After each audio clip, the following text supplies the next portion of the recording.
I'm Alyssa Reindel, co-founder and owner of Evergreen Zero Waste. We offer residential compost collections from Glenwood Springs to Aspen, and we offer commercial services in that same area, but also along I-70 from Vail to Rifle.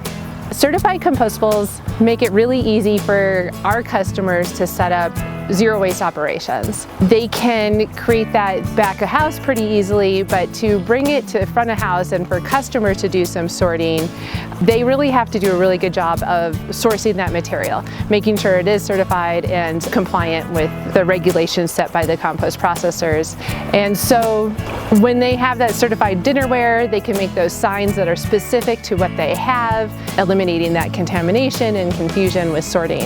And then when we do green events, we really work hard pre-event to make sure that the vendors are sourcing certified materials that are well labeled, and that itself is education for the attendees as well. It allows for that straightforward messaging of everything in your hand is compostable and you can deposit into this one bin.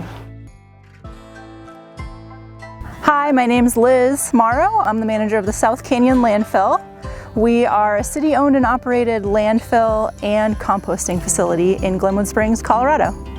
We started accepting certified compostables in 2021, so just about 4 years. We were accepting food waste before that, so it was a fairly easy add. I would say that accepting certified compostable packaging helps us accept more food.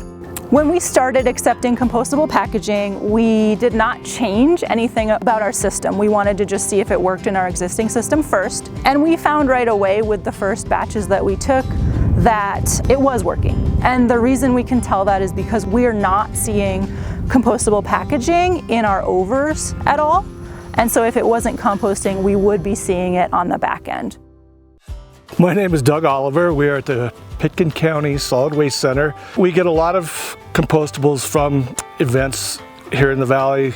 X Games, Aspen Food and Wine Classic, Jazz Aspen Snowmass, which are Memorial Day, Labor Day weekends. Those are the big ones. We find out whether or not the compostable materials are breaking down after it goes through the cooking process, the curing process, and then when it's screened. Most of the time, there's no evidence of any of the compostables, and that's just, there for roughly 5 weeks from when I start building the windrow to when I move it to the curing area after it's made all the temps. I grew up on a ranch. I'm not a quote-unquote tree hugger, but I'm all for it. Honestly, we're doing something that just feels so good. Yeah, it might be a little bit more work, but it's worth it. And there's a lot of resources to make it as easy as possible. There's a lot of celebration in creating that finished compost and adding it back into our gardens and adding it back into crops. And I'd like everybody to be a part of that and feel good about what they're doing.